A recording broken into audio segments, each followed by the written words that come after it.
O kung saan patungo. Opo. Dapat sana yung chairman ng Blue Ribbon Committee ang Tanungin. inimbita mo rito, Sa Chuck na bagay. Chuck. Siguro siya nakakalam Oho. kung saan niya gustong ibaling itong napakalaking problema na kinaharap nga ng ating bansa. Transparency, kaugnay ng mga anomalya sa pondo ng pamahalaan, Sen. Kayo po ba, ano ba ang pinatutunguhan ng mga investigasyong ito? Dahil yun nga rin po ang napapansin ng marami. Parang sa tinagal-tagal ng investigasyon, parang wala namang nakitang talagang dulo, Sen. Tinatanong mo kung saan patungo. Opo. Dapat sana yung chairman ng Blue Ribbon Committee ang Tanungin. inimbita mo rito, Sa Chuck bagay. na Chuck. Siguro siya nakakalam Oho. kung saan niya gustong ibaling itong napakalaking problema na kinaharap nga ng ating bansa. At talagang naghahanap talaga ng kasagutan ng mga mamamayan. Matagal ng panahon ito eh. Ang sabi Kaya mo, nang binanggit mo, Oho. halos 3 buwan na yata ang nakararaan. Simula nung ang mga kababayan natin ay nagpahayag nga ng pagkaunsyami dahil bakit ganito ang nangyari? Naghanap tayo at nagtanong ng transparency, accountability, dahil talagang kinakailangang panagutin. Hindi basta-basta pagnanakaw ito eh. Pangkaraniwan, Nelson, ang magnanakaw, hindi naman niya nasisimot lahat eh. Oo. Mabilisan na tumira yun eh. May na- Mangilan-ngilan lang. Ito, ang bumanat dito, parang, halimbawa, pinasok niya yung bahay. Pati bahay yata tinangay. Hindi, iniwan naman niya yung bahay. Pero para isalarawan mo lang kung gaano katalamak, kung gaano ang paraan ng kanilang pagnanakaw. Pagpasok ng magnanakaw sa bahay, akalain mo pati butiki at saka ipis kinuha. Dinala. Hindi makailangan nakawin yun eh, di ba? Di ba sabihin, walang itinira eh para sa mamamayan. Eh. Masakit pera nila yun eh. Ito pong latest ay yun nga, lumitaw at humarap sa publiko itong 18 mga dating sundalo na ang kanilang pakilala, kasamahan nila si Master Sergeant Orly Gutesa, mga tauhan sila ni dating Congressman Saldico, na sila ang nagdi-deliver ng mali-malitang pera. Na yun din naman nasabi ni Gutesa noon nang humarap sa Senado. Pero this time, marami sila, may mga dala silang mga larawan, at detalyado, mas matindi yung kanilang testimonya, Sen. Hindi, nagtutugma nga nung si Gutesa ay umarap sa akin. Opo. Sabi ko nga sa inyo, hindi ko naman siya kilala. At saka yung pagtatagpo namin, halos wala pang, siguro 15 minuto lang eh. Binasa ko lang yung kanyang salaysay. Napansin ko nga na sabi ko, parang mabigat itong salaysay mo ah. Kaya mo bang panagutan ito? Opo, sabi niya. Katunayan nga po kanya, marami po kami magkakasama. Ba't ka kung ikaw lang ang dumating dito? Kasi po parang may mauna pong magpahayag na talagang kami po ay nababagabag na rin. Ito palang mga mali-maliit ang binubuhat namin. Ito pala yung pinag-uusapan ninyo rito sa Blue Ribbon Committee. Oho.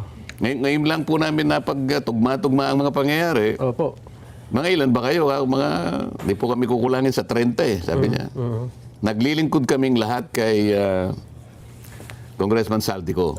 Yun ang una niyang sinabi sa akin. So dahil nagmamadali naman ako, dahil kinabukasan ay magkakaroon nga ng pagdinig. O sige ka, kung preparado ka, edi pumunta ka sa akin. Opo. At i-introduce kita bilang isa sa mga testigo. Makakapagpatunay ka ng mga bagay-bagay na hinahangad naming maunawaan. Yun nga nangyari. Ngayon, tumutugma lahat. Itong ginawa ng 18 ito, pinatutunayan lahat ang mga pinagsasabi ni Gutesa. Oho. Si Saldico naman, na kanilang pinaglingkuran, pinatunayan din ang katwiran at katotohanan na sinasabi ni Gutesa. Eh kung ikaw ang nakarinig noon, ano ba pang hinihintay mo? Nagkatugma-tugmaan eh. Anong tawag yan sa legal parlance? Corroborative, ano ba yun? Testimony? Oo, na-corroborate lahat ang mga nagkatugma-tugma. Oho. Corroborative lahat. Kahit sa ang anggulo mo tingnan, magmula doon sa pinaglingkuran, sinabi niya, tama yung sinabi nung naglingkod sa akin na nagngangalang Gutesa. Oo. Sabi ni Gutesa, marami po kami. Kasama. O lumitaw yung mga ilang kasama niya ngayon. Tama po, magkakasama po kami. Sabi niya ganun. Hindi pa ba sa'yo sapat ito? maleta, iba-ibang kulay pa ng maleta eh. Yun ang katwiran na talagang nangyari at kinasangkapan lahat itong mga ito para sa ganon, yung ninakaw na pera na yon ay makinabang Pilipino. Yung pera sana na yun, para sa Pilipino. Pera nila yun eh. O bakit isisilid mo sa mga maleta na kung saan-saan ginamit at iba't ibang tao ang nakinabang? Hindi yun ang layunin yata. Opo. At patatandaan nyo, Sen, bago pa lumabas si Gutesa, sinabi na rin ni Henry Alcantara na nagdi-deliver sila kay Saldico. Hindi pa ba ng mga maleta din? Meron silang unang ganung usapan eh. At bago lumitaw si Gutesa, and then ito nga parang tugma-tugma ang kanilang salaysay. Kaya lang ang problema, para po sa mga, sabihin na natin, sa mismong chairman ng Senate Blue Ribbon Committee, ang kanyang initial reaction kaagad ay paiwas eh. Ang sabi niya parang, ano ba tatawag niya, parang mga disgruntled, yung mga soldiers ito, at kung ano-ano. Hindi yung tinignan niya yung kung ano sinasabi, kundi kung sino ang mga ito, Sen. O kung ikaw lang, nahalata mo na eh. Kasi kung bilang isang chairman ng Blue Ribbon, alam naman niya yung katungkulan, alam niya yung pinaka-function ng Blue Ribbon. Ito ay talagang umuusig sa mga katiwalian eh. Opo. Yung unang bahagi ng tuntunin ng Blue Ribbon Committee ay tinatawag yung, ini-indicate yung malfeasance, nonfeasance, misfeasance. So lahat ng bahagi ng panunungkulan, nakipinalooban ng lahat ng pagkakamali. Kaya nakalimutan mo, kaya sinadya mo, kaya hindi mo sinadya, pero ang epekto, nagkamali, nagkaroon ng aggrieved party. Sakop mo lahat yun eh. Opo. Kailangan mong tuntunin, kinakailangan mong siyasatin, kinakailangan mong imbestigahan. Yun ang mandato eh. Yun ang mandato. At sa pag-iimbestiga mo na yun, kalakip yung tinatawag na in aid of legislation. Gamitin mo yung mga bahagi ng nakita mo sa iyong pag-iimbestiga para makapaghabi ka ng panukalang batas na maaari mong maisulong. Hindi lamang para mapanagot mo yung nangyari, kung hindi para wag nang maulit ang mga ito. Dapat, yun ang nasa pinakaunang priority mo. Opo. Ngayon, kung maraming nagbo-volunteer na mga tao mula sa umpisa, ito napansin naman ninyo eh. Bakit ang nangyayari, hindi mo tuntunin yung mga bakas ng mga tao, sundan mo lang eh. Kasi naman na nagsabi, I would like to emphasize one thing. Yan. Sabi niya, I will go wherever the evidence will lead me. O hindi, napakaganda nun. Napakarami ng batas eh. Napakarami ng bakas. Napakarami ng iniwang mga pwede mong tuntunin. O bakit na imbes na tuntunin mo, sasabihin mo, teka muna, bakit February 24, parang yata kanya may halong politika. Ba't itinaon? Mga ganun, yung timing. Kung ako naman ang mag-iisip, palagay ko, kaya nila siguro ginamit ang, ito naman, sarili ko lang. Kaya nila siguro ginamit yung 24 kasi alam nila, yung araw na yon ay pagsisimula ng isang people power revolt. Ano? Gusto nilang bigyan ng dramatization. Oo nga, pero. Ano naman masama ron? Makakapamili ka ba ng araw kung saan mo gustong sabihin o isiwalat ang nalalaman mo? Namili lang siya ng araw na yon. Ako kahit na anong araw pa yon, ang importante, tama ba yung dapat ba nating suyurin, dapat ba nating sundan ang mga isiniwalat nila? Yun ang importante ron. Yung material yung petsa. Di ba? Opo. Ano kayang, pagkatapos sasabihin pa niya na siguro destabilization. Mas importante siguro ang imbestigahan mo kung destabilization plot, di ba? Yung kanilang affidavit, medyo makapal.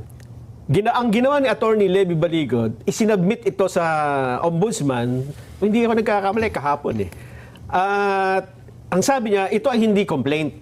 Parang inirefer lang niya yung affidavit, bahala na ang ombudsman kung ano ang gagawin niya rito. Tama naman yun eh.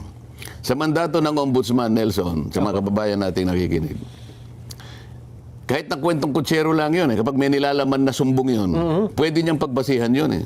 Sinasabi ko nga palagi, kahit napanaginipan mo lang, Opo. at sinabi mo sa ombudsman, pwede niyang bigyan ng panahon yun. Hintayin mo ngayon, anong gagawin?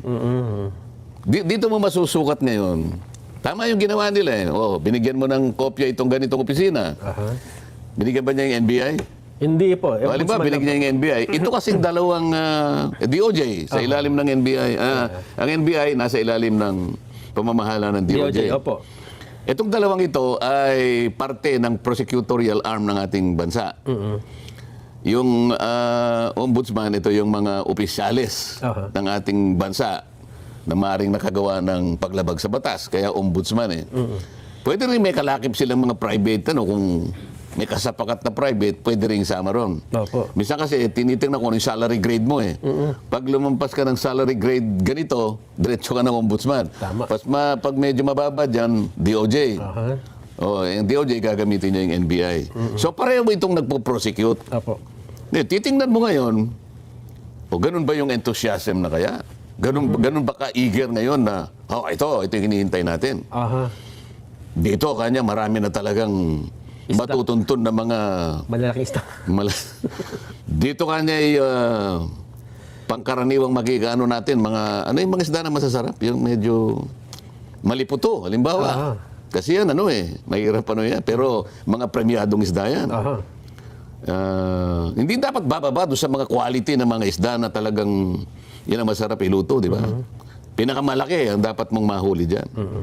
Katumbas lamang ng laki ng ninakaw Tama. sa bansa. Pero kung halimbawa, teka muna, wala ito kanya. Wala akong makita rito. Ang nakikita niya, puro sapsap Wala na tayong pag-uusapan na naman. Ito yung problema ngayon na hinaharap natin, Nelson. Opo. Talaga bang tutuntunin mo ba? Talaga bang magsiseryoso ka ba na hanapin mo talaga? Mandato mo ito Yan ang mga tanong ngayon. Hinahanap ko nga po yung balita.